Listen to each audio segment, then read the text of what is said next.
So I want you to imagine this for a second. A great pianist on stage has just played the final chord of a really monumental piece. The hands lift, the sound just fades. And for this one impossibly important moment, there's just absolute silence. That suspended moment. Exactly. The audience is holding its breath. And, we usually just call that moment the end. Right. The task is complete. The task is complete. We close the laptop, turn the page, and boom, we're on to the next thing on the to-do list. We treat completion like a door slamming shut. A hard boundary. Yeah. But what if that silence isn't really emptiness? What if it's suspension? What if completion isn't a wall, but a threshold we're meant to cross? That's a really beautiful way to put it, because it shifts the whole focus from the mechanics of doing something to the mechanics of seeing something. Ah, okay. We are fundamentally obsessed with finishing things. And it's not just, for productivity, it's because the mind itself is, at its root, a theory of perception. We insist on seeing holes. We have to close the loops. So we're just wired for closure. It's built into how we experience consciousness. Absolutely. So today, that's what we're going to do. We're going to do a deep dive into the mind's architecture. Right at that moment, the loop snaps shut. We're going to explore why the most profound insights, those real aha moments. The eureka moments. Right. Why they never happen during the struggle, but always in the silence after the main problem, the figure, dissolves. Okay, let's start with the thing that creates all the noise in the first place. This obsession with what you call the unfinished figure, that one thing on your to-do list that just hums in the background. Well, the figure is just whatever is commanding your attention right now. It's the loud thing, the dramatic thing, the unresolved problem.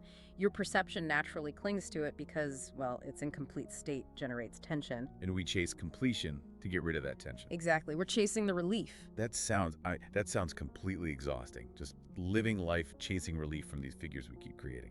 It is, and the psychological weight of it is actually measurable. There's something called the Zeigarnik effect. Okay. It's a classic Gestalt principle. It came from a psychologist, Bluma Zeigarnik, who noticed that waiters in Vienna could remember the details of unpaid orders with incredible clarity. Much more than the paid ones, I see. Far more. As long as the bill was open, the memory was supercharged, totally accessible.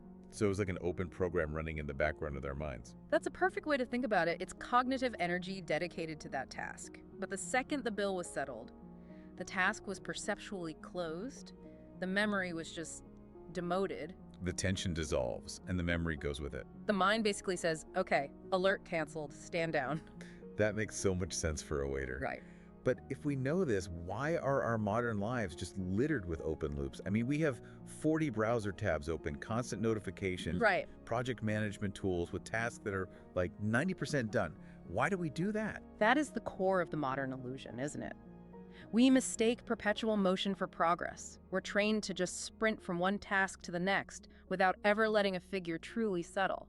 So we get functional closure, like the email is sent, but not psychological closure. Precisely. The psychological figure is still open because we've already loaded up the next task. There's no space. So we're almost afraid of the silence, because in that silence, all the things we thought we closed but didn't really come rushing back in. That's it exactly. True completion isn't just about getting it done. It's about allowing a full perceptual shift where the form settles so completely it just doesn't demand your attention anymore. And without that moment, the field is never really clear. Never. Which I think brings us to a really fascinating paradox. The moment of true closure, it's not just erasure, it's a transformation. The figure, that energy, doesn't just vanish, it migrates. The energy has to go somewhere.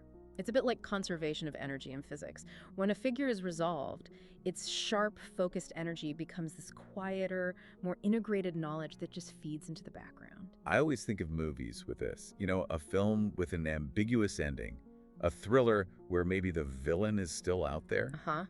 The credits roll, so it's technically over.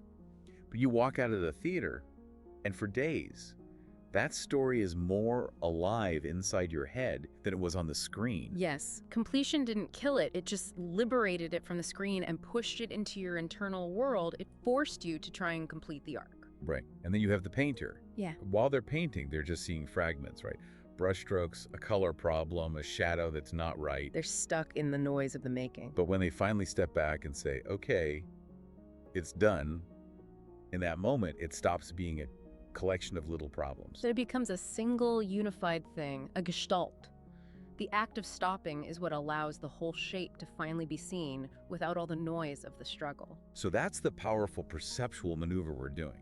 We're telling our own minds, this is no longer the figure, and the form just sinks away from the foreground and into what you call the ground. The stable background of our awareness. We see this so perfectly with the jigsaw puzzle. While you're building it, every single piece is a figure. It's a problem. Where does this jagged blue piece go? Exactly. But the instant that last piece clicks into place, poof, the problem vanishes. You don't see 1,000 pieces anymore. You just see the whole image. You see the whole. The mind completes the arc. But the key, the really profound shift, happens in the quiet moment right after that final click. The click is the sound of the figure dissolving. And once it dissolved, the background, the ground, isn't just passive anymore. No, it becomes fertile. It creates the conditions necessary for real insight. Okay, this is the part that I find so hard to explain at work. Why is it that the eureka moment never happens? When we're, furiously whiteboarding and brainstorming, my boss wants us to just power through. Because the struggle is just noise. It keeps the perceptual field cluttered and focused on the problem, on the dissonance. When a figure is truly closed, we achieve something called isomorphism. Okay, what's that? It's this idea that a completed gestalt, a whole picture in your perception, mirrors a settled, stable structure in your nervous system. The mental tension resolves, and your actual nervous system can finally stabilize. So it's a physical release too. In a way, think about Archimedes, the famous story. Right. He didn't shout Eureka while he was hunched over his calculations for the king's crown.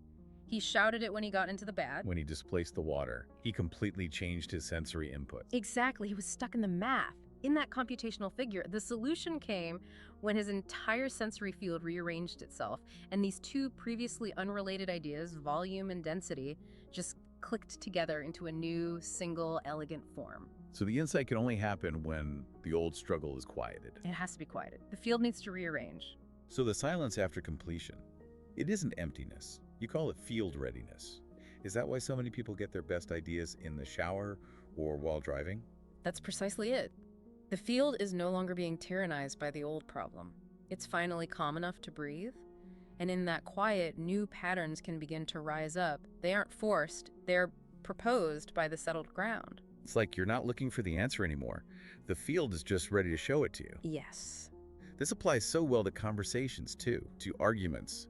If you have a fight and it just ends abruptly, words unsaid, that figure stays wide open. Oh, it haunts the ground. You replay it over and over, demanding resolution. It's like a jagged edge in your mind. But if a conversation gets real closure, if the emotions resolve and everyone feels heard, even if you still disagree. It's different. Yeah, you carry it differently. It just settles into the landscape of the connection. It becomes an integrated memory, not an active problem. It stabilizes the whole interpersonal field. Okay, let's take this one step deeper then.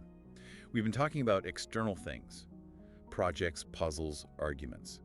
But what if the self, the doer, the person who thinks they've completed the task, what if that's also just a temporary figure? Now you're getting to the heart of it. This is where perception meets something almost existential. The self isn't some fixed, solid thing. It's a necessary fiction. It's a figure that arises specifically in relation to a task. You need the doer to handle the tension and do the work. You do. But the hidden gift, the real reward of true completion, is that it dissolves the illusion of that separate, struggling actor. The moment the task truly ends, the figure of the doer just blurs back into the field. That explains that feeling of spaciousness people talk about after finishing a huge lifelong project, or even after deep loss, once time has passed. It's a kind of quiet disorientation, as if a boundary you didn't even know you were holding up, the boundary of I am the one struggling with this, just vanished. That is the feeling of returning to the undivided field. You see, we spend our lives trying to finish things so we can move on to the next thing. But maybe the whole point of finishing is just to stop the perpetual motion of the unfinished self. Because every incomplete task is whispering, you're not whole yet. You're insufficient. Finish this, then you'll be complete. Yes. And the second a gestalt truly closes, on a deep perceptual and emotional level, that whisper just stops. And that quiet, that cessation of the internal monologue is where everything new begins. So true creativity doesn't come from the grind. It comes from the gap, from the silence where the old figure has dissolved and the new one hasn't arrived yet. That's the generative silence. So the big takeaway here then is that the silence after completion, it's not the end of the journey, it's the first moment you're actually present for the landscape you've just been racing through. You finally stop seeing the path and start seeing the whole field. But there's a warning here, isn't there? About false closure. Oh, absolutely. So many of our completions are just avoidance. We tick the box to quiet the anxiety, but the figure wasn't resolved, it was just buried. Like a landmine.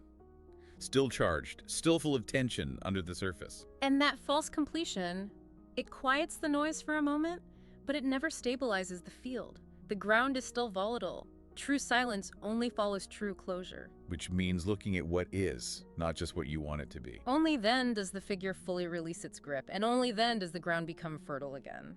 So we'll leave you with a thought for this week, something to just mull over, take a quiet moment, and look at your own internal landscape. Ask yourself, what have you called finished that still, somewhere deep down, hums in your bones? Because every point of silence isn't just the end of one thing. It's the echo of everything you never let truly finish, and it's the beginning of what you're finally ready to see.